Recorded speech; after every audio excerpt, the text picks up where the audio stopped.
Welcome everyone to the event Driving the Circular Economy in Healthcare through Innovation Procurement. I'm pleased to announce the event is co-hosted by Healthcare Without Harm Europe and the EcoKeep Plus project. So the event of today is divided into two sessions. The first is an open webinar that will last approximately 1 hour, and there will be 3 presentations. One on embedding a circular economy model through sustainable procurement in healthcare, a second presentation introducing innovation procurement, and a third presentation about the joint statement of demand towards zero waste operating theatre to see innovation procurement in action. Then some of you will continue the event into a closed forum where we will be divided into 2 breakout rooms, one to discuss innovation procurement processes and the joint statement of demand presented today. And the second is to debate and share experience on circular solutions in healthcare. So those of you that will participate also in the closed forum should receive a reminder with the second link, your private link to connect to the forum in the next hour. So we can make sure that you have it in your inbox before the session. The speakers of today, the first one is myself. I'm Arianna Gamba. I'm Circular Healthcare Program Manager at Healthcare Without Harm Europe. And I will give the presentation about the circular economy model applied into healthcare. And then we have Gaynor, director from JERA Consulting. She has been a pioneering expert in the field of innovation procurement. She's passionate about potential procurement to drive innovation, to improve public services, address social challenges, and create economic opportunities. And Gaynor has facilitated numerous innovation procurement projects and related capacity building activities across Europe. So it is a pleasure to have Gaynor with us today. The third presentation is from Sam. He is the head of sustainability at the University Hospital Bristol and NHS Foundation Trust. And he has worked in environmental roles across the public sector and has been in his current role for over 10 years. Along with tackling carbon emissions through both engineering and behavior change approaches, his efforts are focused on embedding sustainability in activities across the trust. Key sustainability successes at the trust have been achieved through developing partnerships with organizations across Bristol and beyond. You will see today how he will encourage you to collaborate on the joint statement of demand. So really looking forward to his presentation. Before we dive into the topic, a few words about Healthcare Without Harm Europe. We are a non-profit European network of hospitals, healthcare providers, research and academic institutions, and environmental health organizations. Healthcare Without Harm is a global movement. We have regional offices in Europe, the US, Southeast Asia, and Latin America, and regional partners across the world. We are inspired by the Hippocratic Oath, do not harm to people or the environment. So our vision is that healthcare mobilizes its ethical, economic, and political influence to create an ecologically sustainable, equitable, and healthy world. Our mission is to transform healthcare so that it reduces its environmental footprint, becomes a community anchor for sustainability, and a leader in the global movement for environmental health and justice. We have over 90 members across the European region, reaching almost 5,000 hospitals, health centers, and healthcare providers. As I said before, we are a part of a global movement, the Global Green and Healthy Hospital, which is our implementation arm. And it is made of almost 1,500 members representing over 40,000 hospital and health facilities. Members connect and share experience via the GJH Connect platform. And allow me a bit of self-promotion here. So membership is completely free of charge. So I would strongly encourage you to get in touch and join this community if you're not part of it yet. In the European office, our programmatic work encourages the decarbonization of the healthcare sector, promotes sustainable food production and consumption, and aims to reduce the presence of pharmaceuticals in the environment and exposure to antimicrobial resistance. And as for the topic of the presentation, with our circular healthcare activities, we want to accelerate the transition of healthcare towards a circular economy with toxic-free products where the supply chain is more sustainable, products last longer, and the waste hierarchy is properly respected. And let's see why this is important. So now, who's familiar with our work might be already aware of this number and doesn't need to be convinced. That's great. But just in case, let's briefly recap on why it matters. Healthcare Without Harm released a study in 2019 estimating that the global healthcare sector accounts for 4.4% of total global carbon emissions. If the global healthcare sector were a country, it would be the 5th largest greenhouse gas emitter on the planet. And the evidence also shows that supply chain drives 75% of emissions within EU healthcare. In the process of treating patients, the healthcare sector consumes enormous amount of energy, water, building materials, pharmaceuticals, medical devices, generating waste and polluting the environment.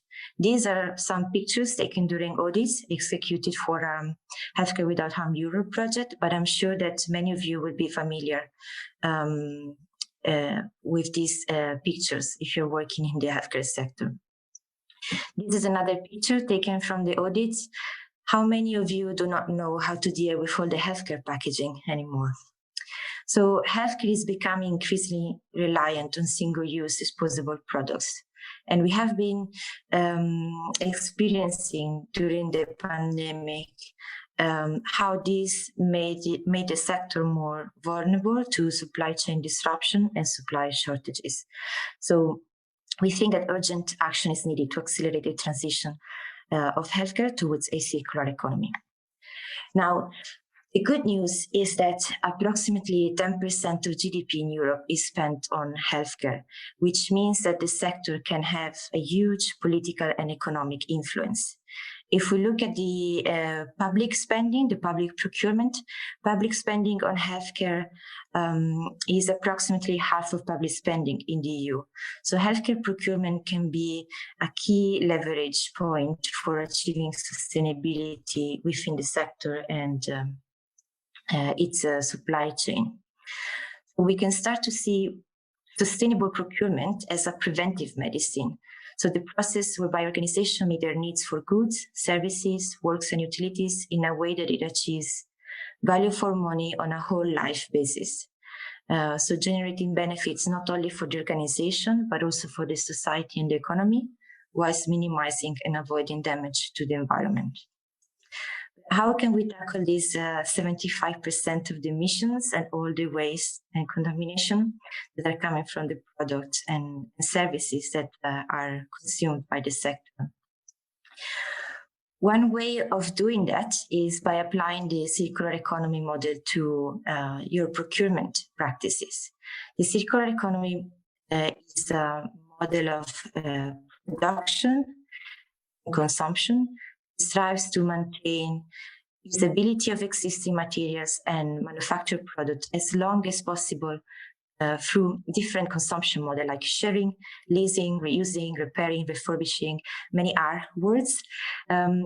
With a circular economy, waste is reduced to a minimum. When products can no longer be used or repaired, materials are kept within the economy wherever possible through recycling. So disposable will be the last resort in this approach. And it is important to also recognize that expanding the circularity of products and materials in the healthcare sector through procurement requires also a green chemistry approach. So with the right procurement policy, we can aim to phase out many of the harmful chemicals that can be found in a wide range of products used in healthcare. So by purchasing safer alternatives, we will not only ensure higher safety for patients and healthcare staff, but we will also support greener circularity and sustainability through the increased use of non-toxic, reusable and recyclable materials. Now, it is very important to have this definition engraved in our minds avoid misleading interpretation of what is considered a circular economy model when we try to apply this concept to healthcare practices. For example, it is often easy for a procurer to fall into the trap of a disposable plastic products for the same disposable item. Yes? You're getting a bit cut. I'm wondering Yes. if it would be better to turn off your camera. Sorry for that. Sure. How can I do that? Okay. Is this better? Yes, for now, hopefully. Okay, just give me a shout if it's not good. So I was saying that it is important to keep the definition of the circular economy model engraved in our mind because there is often misleading interpretation of what is considered circular. And for example, many may fall into the trap of replacing a disposable plastic item with another item made of bio-based material, which is again disposable. And we know that this doesn't really solve the problems that we list earlier. So when we talk about circular healthcare, we always emphasize that it is important to prioritize sustainability actions and sustainable procurement strategies that follow the waste hierarchy that we presented in these slides, and try to stay away from short-term or misleading solutions that do not bring the systemic change required. So we want to encourage our members and companies to focus the sustainability efforts and innovation into the first part of the triangle, into the waste prevention. So how does that can look in practice? I'm running a bit short of time, so I will be briefly mentioning a few examples, but you can have a look at the slides and references afterwards. So the objective of this talk is to show that there are safe and efficient ways to apply the waste hierarchy. For example, a considerable amount of waste generated by hospital is unused items. This is often the case for made kits for surgery.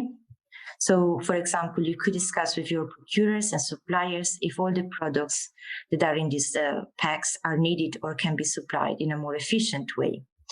Or, for instance, another way of avoiding unused items being thrown away is to avoid opening them until they're actually needed for the surgery. So this will require rethinking some standard operating procedure.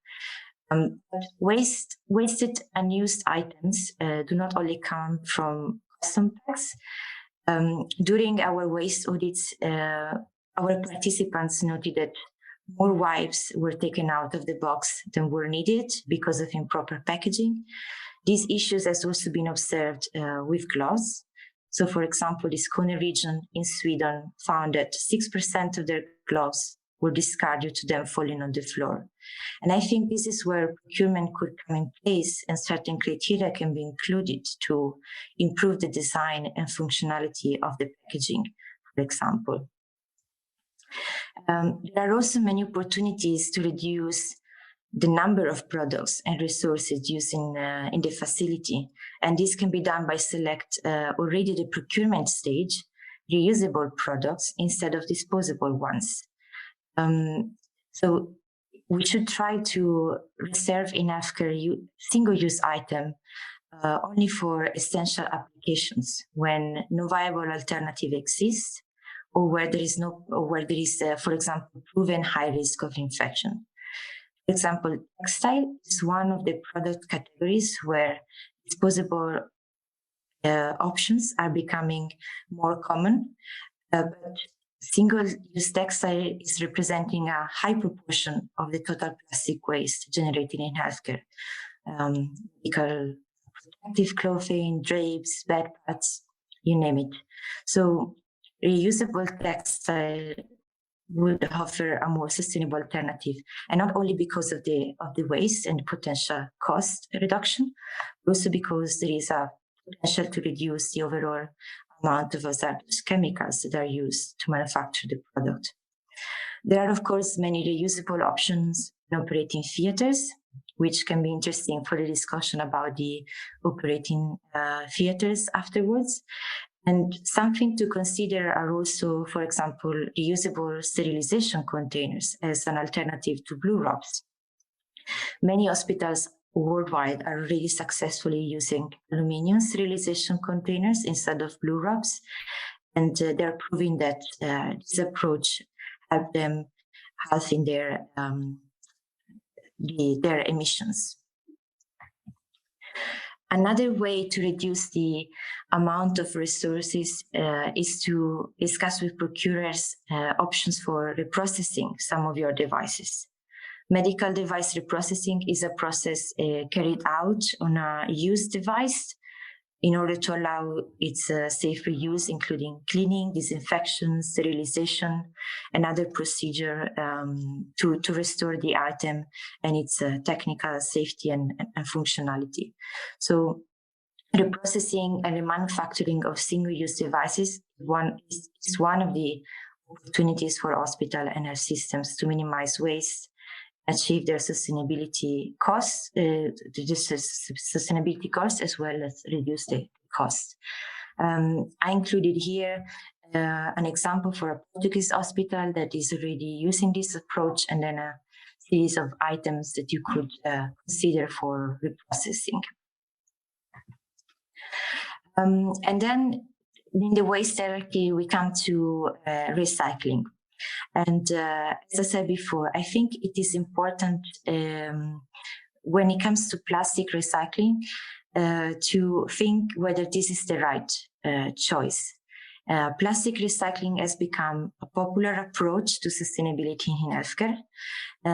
It does not require fundamental changes in consumption or use behavior, but unfortunately, recycling can only provide a partial solution to the problem of plastic waste reduction, especially at the current rates of plastic production.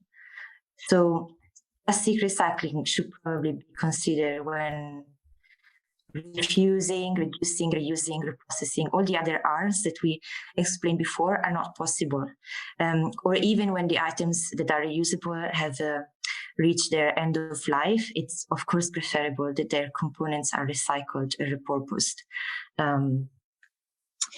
So when implementing recycling, we have a few recommendations. Try to ensure that your local waste collector accept plastic recycling waste streams, know which type of plastic they accept, and also discuss with them what happens to the plastic once they collect it, and try to clear up any potential misconception regarding plastics coming from healthcare. We know from a report from WTO that 80% of healthcare waste is comparable to domestic waste. Also ensure that plastic does not contain any hazardous chemicals that disqualify them for recycling. For instance, phthalates used in PVC, they can impede recycling or end up in recycled products where they still remain hazardous. And then make sure that there is demand for that recycled plastics, because virgin materials are currently cheaper, making recycled material sometimes less economically attractive. And then if you're going the route of recycling, consider internally within your facility the procedure that you have, because waste should be properly segregated, and educate staff and visitors to segregate waste so that the plastic recycling stream is not contaminated. And also keep in mind that other materials than plastics, such as glass, metals, and paper, have the recycling prospect. So when we presented the waste hierarchy before, I think some materials can be used to replace the plastic items, for example. And finally, do not start this sustainability journey alone. Join our European Healthcare Market Transformation Network. This is a network we launched last year to give the space to our members to share best practices and challenges on sustainable procurement. I will not explain the process into details. You can find that on our website. What is important to remember is that we aim to mobilize the economic influence of the sector, of our members, to drive markets toward the supply of healthier, more sustainable products and services. We would like to transform the healthcare sector and its supply chain. We would like to do that through harmonization of procurement standards and engaging with its supply chain, and give a signal to the market that there is willingness to buy more sustainable products. And finally, my last slide is about innovation, because is what I presented enough? Probably not. And Gaynor and Sam will show you that there are many unmet needs in the sector. And the question here is, how can innovation procurement help us achieve more of this solution? Can we aim towards zero waste? So many of the examples I presented today are actually quite simple solutions, perhaps not particularly innovative, models that have worked well in the past and have proven to still be safe and efficient today. But that perhaps requires a different systemic approach, a change of mindset and behaviors that would move us away from the linear model of take, make, use, and dispose. But we also need to be realistic. We know that currently there are no viable solutions for all the single-use products used in healthcare. So many more sustainable and innovative solutions are needed. And this is why we always say, when reusable or more sustainable alternatives are not yet available on the market, discussion with suppliers and manufacturers are needed to encourage and stimulate further innovation. And with that, I conclude. Apologies for the technological challenges. I hope you could hear me well at the end. And I stop sharing my screen and pass the ball to Gaynor, who will tell us everything about innovation procurement. Thank you very much, Arianna. That was really, really interesting. And thanks very much for the opportunity to come together with EcoQuip Plus and Healthcare Without Harm on this webinar. So I'm just going to attempt to go back. Yeah, so it's a real pleasure to be here, and I'm delighted at the response that we've had to this webinar and the number of people that have shown interest. Just a little point about JERA Consulting. We've been working in this field since 2006. So quite a long time, and over that time it's got this idea of innovation procurement has really progressed, and it's really starting to gain ground across Europe, which is just a really brilliant thing. So I promise that I will try and cover these main points, not necessarily in this order, but just to give you an idea. Normally, we've been working in the field so long that we have actually gained quite a lot of experience in the field, and I would like a few days to sit and talk to you about it, but I have 15 minutes, so I just want to give you a taste of innovation procurement, and hopefully your interest. Yeah. Can you, before you start the full presentation, can you go in full mode? I thought I was. Sorry. Let me just. Is that? Let me just ask. Start again. Yeah. Okay. So we're now.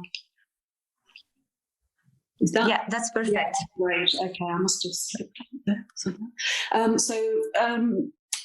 I'll basically just want to stimulate your interest to find out some more. And hopefully for those of you joining us in the next section, we can also continue the discussion. So first of all, just to start with a really simple point that, the magnificence of the response to COVID-19 has shown what is possible when we really do need to do something. And there's been organisational, society innovation, individual innovation, and product innovation. And what we see, the message that gives us is that innovation is driven by necessity. But first of all, just thought about what I mean about innovation. This is really about developing new goods and services to meet the unmet needs of an organisation or society. So simply put, it's not innovation for the sake of innovation. This is innovation to actually target a genuine customer need. And the key point with this then is that you need to know what your unmet needs are, and you need to find creative and effective ways of communicating those needs to potential suppliers, and then enabling them, innovating suppliers to compete on an equal playing field. And in a nutshell, that's what the innovation procurement process aims to do. However, we rarely do this. We're not so good at going out and asking the market for what we want. We tend to go to a catalogue of goods and services and think we have to just choose the best we can. And when we don't get this clear communication and engagement with suppliers, suppliers end up having to kind of imagine what it is that we in the public sector and the healthcare sector need, which is just wasting everybody's time, which means that we're not really getting the things we need at the pace at which we need them. One, because we haven't sat down and really distinguished what our unmet needs are. And secondly, we haven't shared those with suppliers. And it also means that a lot of the creativity and money that goes into innovating in the supply chain may fail to reach the market. And this is just a huge shame. And what we know from our experience over the years with innovation procurement is this need not be the case. So let's think about the procurement process. We can so easily hinder innovation just by the way in which we approach a procurement. But what we could do instead is use our procurement processes and the power and potential of procurement to actually provoke some innovation in the supply chain, because there is a huge amount of creativity and innovation potential there. And we just need to find a way of harnessing that. I mean, we can just remove barriers, which will enable new solutions to enter into consideration.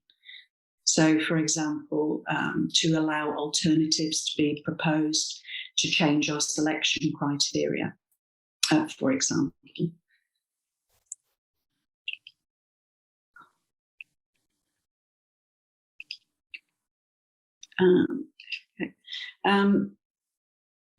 So, the reason I want to promote innovation procurement today is because what we've shown is that it can deliver what you need when you need it. Again, if you've sat and thought about what your unmet needs are, at a price that reflects the value that the organisation and society places on them. So if your organisation doesn't actually value zero waste or the circular economy, that's actually quite tricky. So the policy background and the organisational context is really important to innovation procurement. It's unfortunate that the power of procurement is rarely acknowledged within organisations. I mean, I've seen it so often seen as a backroom function, and often increasingly starting to be outsourced, which is, I just think it's a crazy idea to outsource your procurement from your organisation. It is everything that you do. Everything that you see around you has been bought and a choice is being made about it. We also find that procurement tends to, if you like, follow a conveyor belt. Well, that's what we bought last time, so we're going to keep buying it. And there is a lack of engagement with end users. We're not questioning the procurement decisions that were made. And, then suppliers are not informed or engaged. And we have this barrier still all these years later, in that we have this idea that in the public sector we can't talk to suppliers, which is first of all, it's wrong, but also it just makes no sense whatsoever. However, we can change this, and if we actually start using procurement in a really creative and positive way, we can demonstrate what's possible. So I want to take you back right to the beginning. And I always go back to this project as a really good example of where we set out. So it's no longer the only example. We've got many examples, but it does have so many useful illustrations. So I'm going to talk about the zero waste mattress problem project that we ran with the Ministry of Justice when we first set out on the innovation procurement journey. So what we needed is somebody who had a problem, and we found that the Ministry of Justice had a big problem. They were sending lots and lots of foam mattresses to landfill every year. And this, at the time, was increasingly out of step with their policy and targets, which was moving towards eliminating waste to landfill. And also, at the time, landfill taxes were coming on board, which was making it just more and more expensive. And it was getting more and more difficult to have people take away the mattresses. So the sustainability policy required a solution. Now, what had been happening is that this problem had been thrown to the sustainability team, to the environmental team, who had simply been looking at disposal at the end of the life of a mattress. But instead, what we did is started talking to everybody involved and found out that this was actually an innovative mattress in its time.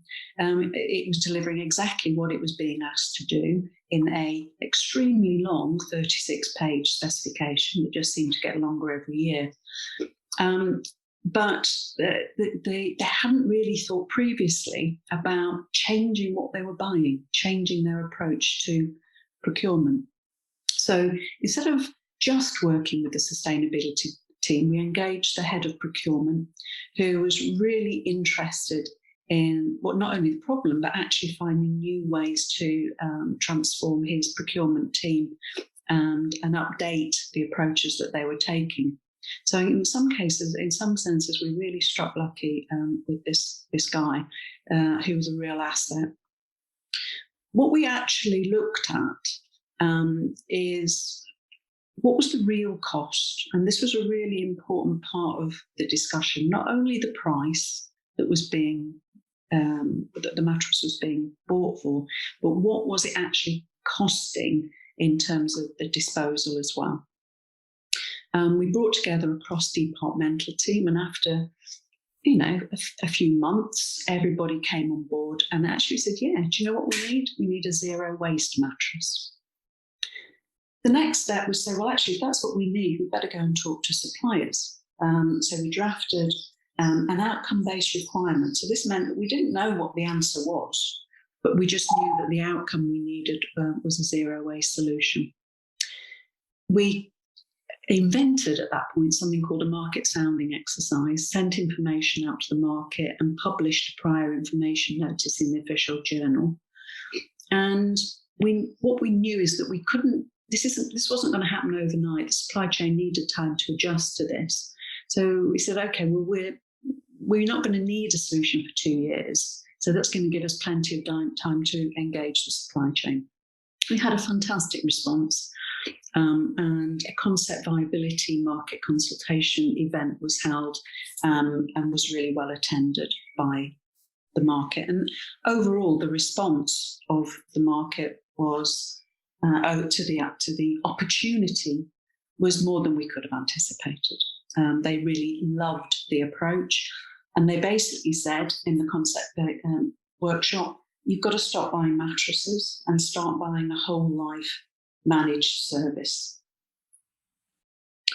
So the next step is pro-innovation tendering. That means removing any potential barriers that would enable an innovative solution to compete on a level playing field.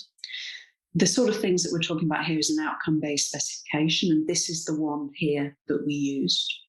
So it's a whole life managed service with timely and safe supply and end-of-life management of the zero waste prison mattresses. And we'd like that within 3 years of the contract starting. We want it to be auditable, and we've also got other requirements that we'd like you to build into this solution. Using a dialogue-based procurement procedure helps, and of course the use of non-price-based criteria. And the cost as presented to the customer needed to reflect the whole life cost of ownership.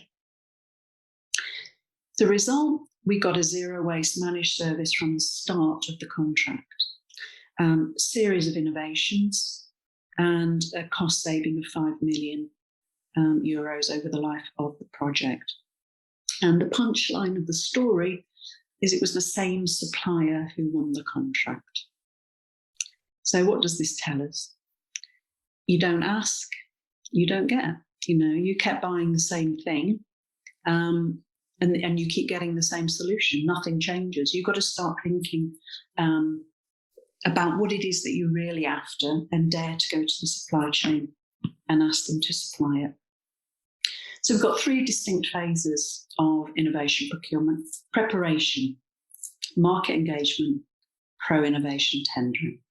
You've got to understand your needs, tell the supply chain, and then allow them an opportunity to compete equally with established solutions. And suppliers love it. They respond really well, and you probably will get what you ask for.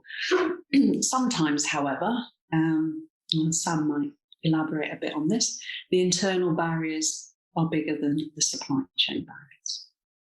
It's all about changing the way an organisation does something.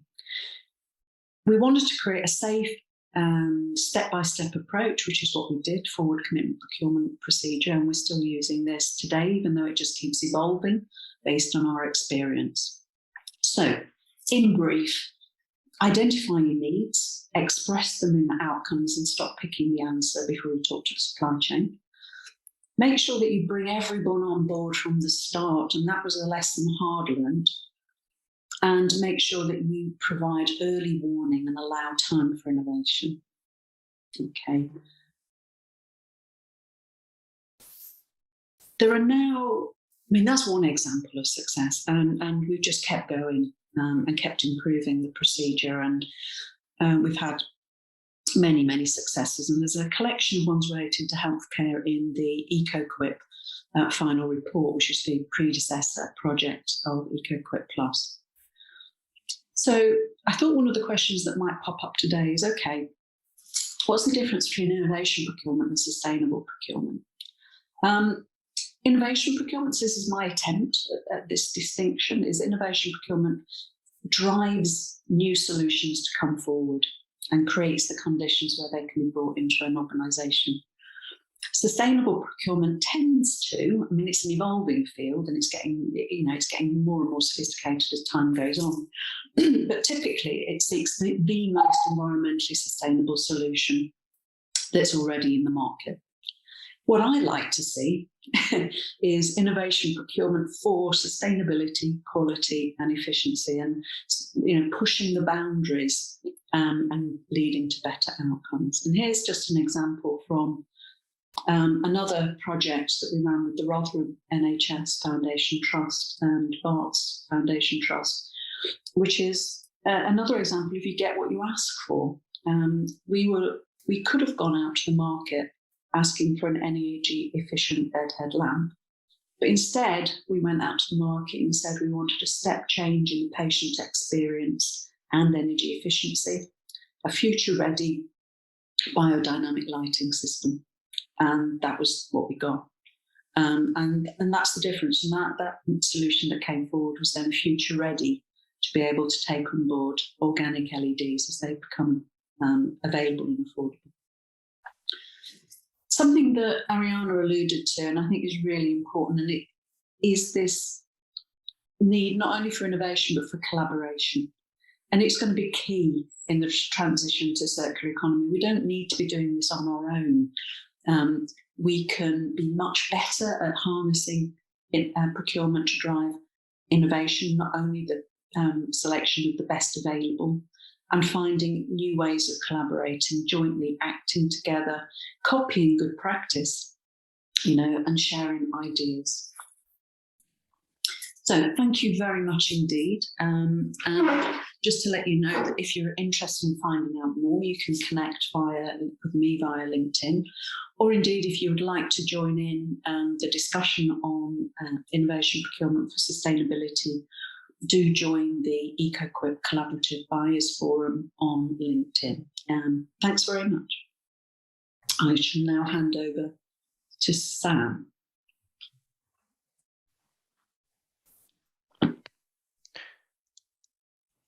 Thank you.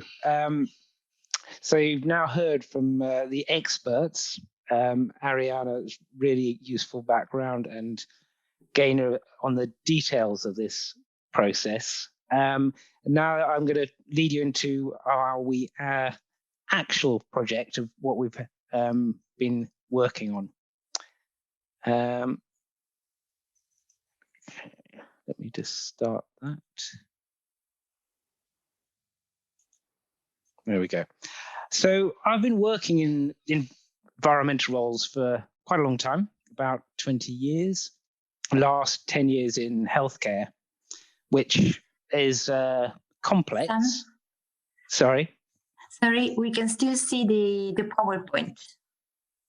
Oh, right. Sorry. You can go into. Let me. Yeah. Is that better? No.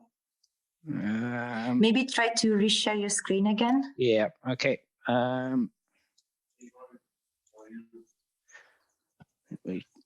You should have. Yeah. Okay. Let me try this.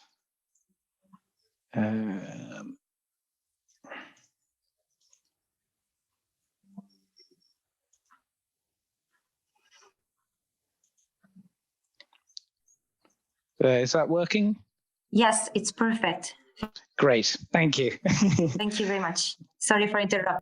No, I appreciate it.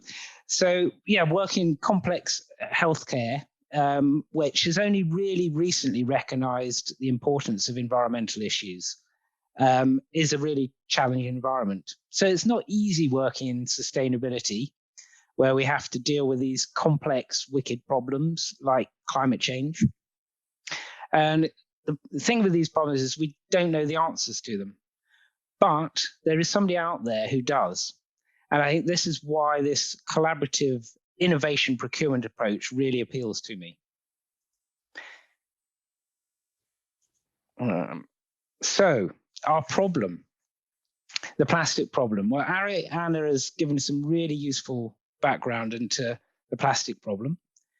I mean, it's fantastic material that is really important in modern healthcare, but it's hugely energy intensive, it's polluting, it causes greenhouse gases, and it results in huge amounts of waste.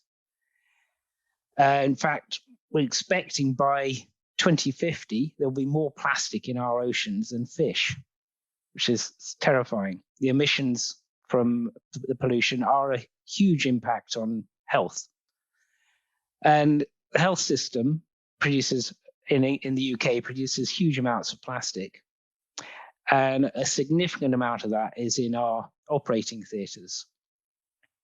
Much of this is single-use plastic. So we've got a huge problem. And you've heard a lot about this already, the process. So this is the summary slide of all the innovation process. We're going into the year 2 part of this now, and I'll lead you through where we are, how we've got to this stage. So, first bit was, how do we identify our unmet need? This was our initial starting point, where we started to just recognize the issues and pick out, yep, we know we've got a big problem with plastic. And how do we get away from this? And we're now starting from that. We then realized we really need to get all the stakeholders involved to be able to understand it. Key to this was our theatre staff, because we decided to focus on operating theatres, waste management, and bringing in others. The expertise from Healthcare Without Harm has all been fed into getting an understanding of what our need is about plastics and waste in general. And the key thing is we've actually discovered the complexity of it, and how many different aspects of it there are. So this is what we came up with. We wanted to work towards becoming zero waste operating theatres. The key bit, I think, in defining it is, as Gaynor picked up, is really not specifying the solution. That the temptation all the way through this process is to to come up with the answer, but it's a kind of act of faith that the answer is out there, or else it could be innovated. And I think this goes back to my experience in sustainability, that you've just got to believe that there are solutions out there, but you might not know what they are. I think this is one of the areas where our procurement colleagues really find it quite challenging, because it's a really different way of looking at things. So the unmet need is to find new or alternative products or services. Sorry, that's my phone. That will support a transition to zero waste operating theatres. We've kept it a really broad statement as that initial view of things. Key to defining it is actually looking at outcomes. What do we want as outcomes? So we really want to show the complexity of it. The complexity is looking at the whole life cycle of the product or service. And this really makes you think beyond just the immediate supplier and looking up and downstream. So we've got the basic idea of minimizing the amount of single-use plastic, eliminating all the packaging associated with it, the waste, the potential for reprocessing, making reuse of some of those plastics, and getting rid of any of the final waste. So essentially look at the waste hierarchy. And it's how do we get a really clear route to zero waste, not just a one-off reduction. We want to follow that waste hierarchy, keep the items as much in our reuse economy, but at the same time, we've got to make sure we are ensuring patient safety, not compromising outcomes, keeping our carbon emissions as low as possible, minimizing any other environmental or health impacts, meeting all the standards, showing life cycle efficiencies, saving money, hopefully, respecting human rights. So there's all sorts of complexities. And it's not just a simple specify a solution, it's coming up with those outcomes. We also, I think absolutely crucially through this process, identified we need a fundamental rethink of how we consume things and our waste management, and how we work towards a environmentally sustainable waste reduction and management service, which is a whole nother stream that's developed out of this project. So we need to show that there is a wider demand, getting others interested. I like this picture because it showed, lots of people interested in what's going on. So we've produced this joint statement of demand so that we can engage other hospitals and healthcare advisors in the UK and beyond, that see if they have the same or similar needs. And this is really important as part of the process, because to get suppliers interested and involved, we need to show that there's this wider potential market that will enable that investment in coming up with innovative solutions, and to show that it's economically viable to do that. I mean, we put this statement of demand out to our networks, and even before we'd put it out, we had 13 organizations expressing an interest, and lots of responses to the survey since. So this is the bit I'm reaching out to you. If you share these needs, then I'd really encourage you to read the documents. There's a short survey which enables you to put your views in and express your interest. It's not a commitment to buy, but we just want to be able to show the market that we're really, there's a huge demand for this. So we've had considerable interest already, and it's already started interest from suppliers who've heard about this. I've got this timeline, which is possibly a bit small for you to see. But the next steps are basically to move to the market engagement stage, getting that message out to the market. And it's kind of a little bit scary at this point, because is there going to be an answer out there? We don't know. I'm just got to have faith that there will be. And there's such a huge potential of different products or services that it could be attracted to. Identifying the potential suppliers is tricky in some ways, because we're not looking for necessarily a new specialist. It could well be innovation by existing suppliers, as in the mattress example. And I know somebody's mentioned about the existing frameworks that are out there. Well, I see those actually, they're just ongoing, they are suppliers. And if they want to innovate and move with us, they're going to have to provide the products that we're after and come up with those outcomes.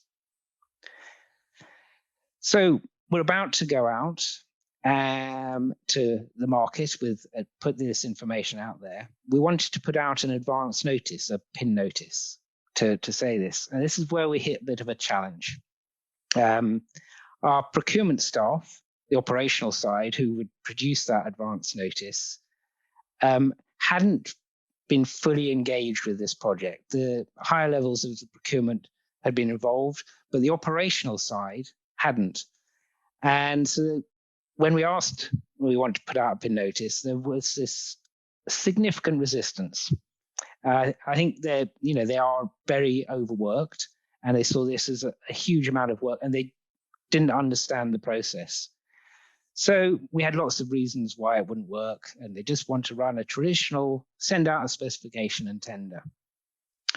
They weren't ready for that act of faith in the process, and I can understand that. It's scary and different.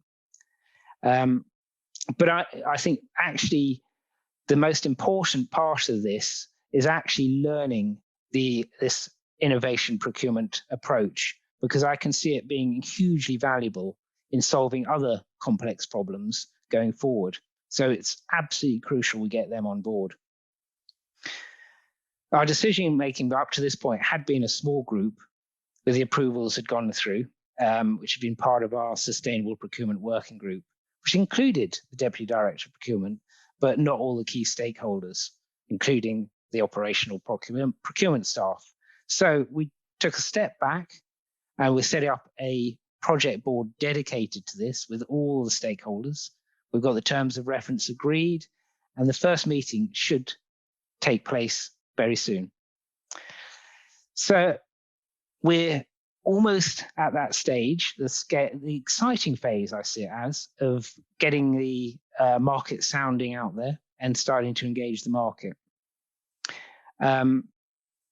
And this is, I see the scary bit, but also the most exciting, to start to find out what is possible, what solutions are out there, then respond to that and develop our procurement strategy and our specification once we've got through that stage.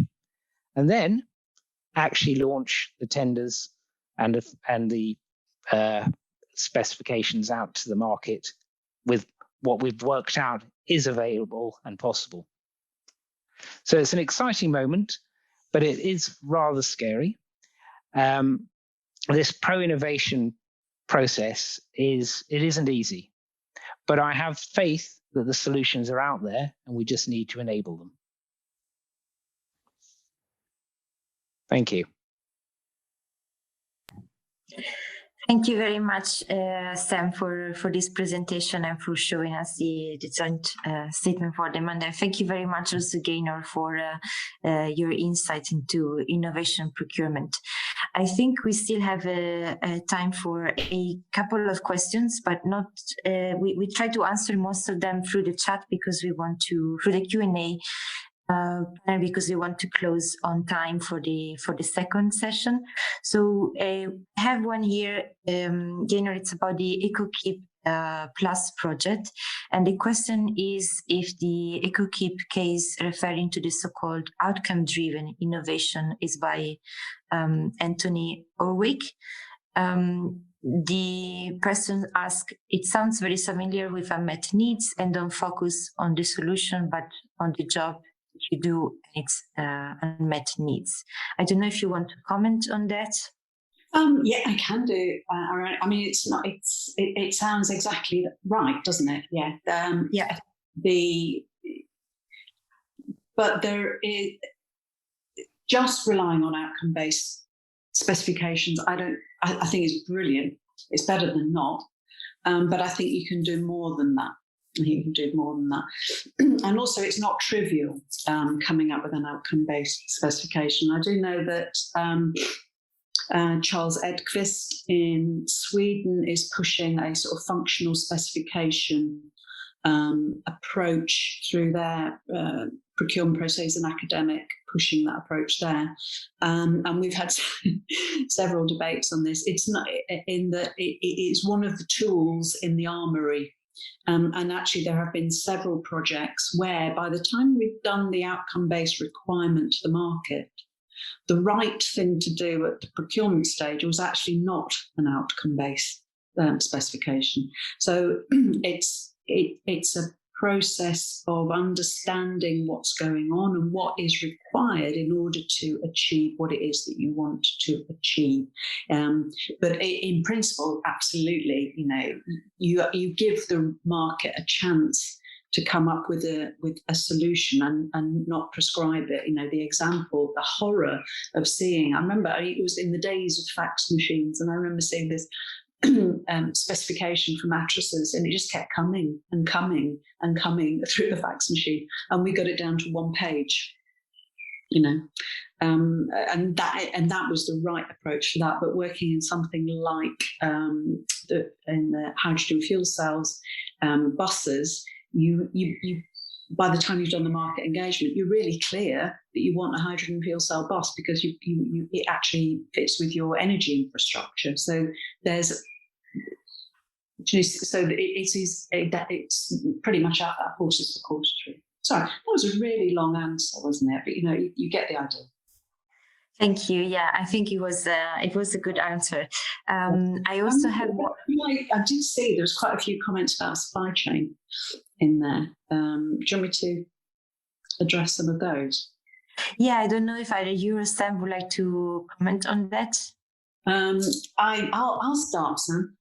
Okay. You can carry on. First of all, I did want to give Sam a huge amount of credit for what he's done to help us get the work going and underway and progressed in Bristol, because this project kicked off in January 2020.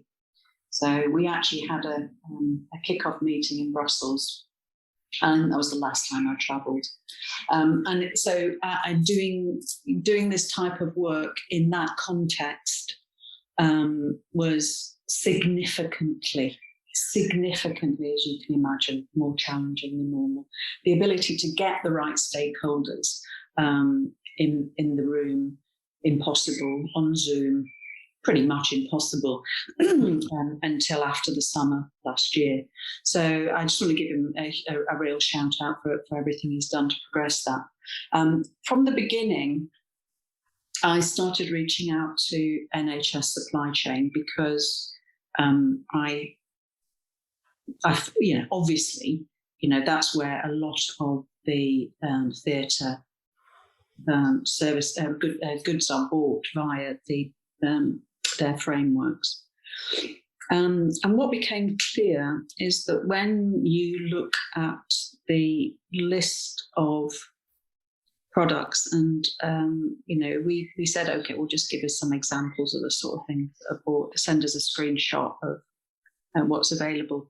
What was startling to me not only was the complexity and just the impenetrability of the way in which the products were listed, but the fact that it was completely and utterly impossible to tell which was the greener option. There was absolutely no distinction made. and that's where they are, and that's where they still are now. But we are progressing a conversation. There are changes going on in NHS supply chain, and I think if I understand correctly, NHS England and NHS Improvement will become a shareholder in supply chain, is my understanding. Which I think is going to make that has to make a difference. The sort of conversation that we're having is that for the innovation within the supply chain, I think it's going to be fascinating to see. I think some of it is probably not going to look that innovative, and some of it will. There's going to be a mix out there. We've gone out deliberately very broad, and actually, where we're starting, if we were to start to imagine what might come through this project, is that if we hoped we might move towards a green framework for zero waste theatres, that would be great. So we need to start thinking very carefully what the criteria are.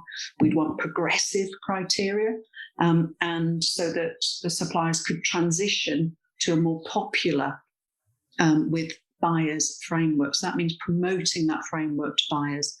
I think things like making very visible carbon savings by making these procurement choices would be very attractive to the NHS in trying to demonstrate what different trusts are doing in order to reduce their carbon emissions. So I think there's scope. I think this has got legs, and it's got way to go. The response that we've had, I've never ever had such a positive response from the wider market, so other NHS trusts, and we're hoping other healthcare organisations across Europe. To get them so many engaged, this has to be the way forward, doesn't it? Yeah. But they're not doing it yet. But they're not doing it yet, and they're being too slow. Yeah. They need to see that. Let's see if we can speed this up also during the conversation. Sam, a last comment from your end before we move to the closed forum on this topic. Yeah, I think this NHS supply chain isn't moving fast enough, and what this does is treat them as just another supplier, and we are going out and we're showing a strong voice across the NHS and beyond that actually we have a need and they're not providing it. So it's really interesting to see how much interest it's generating from them and from NHS England to actually move this whole agenda forward.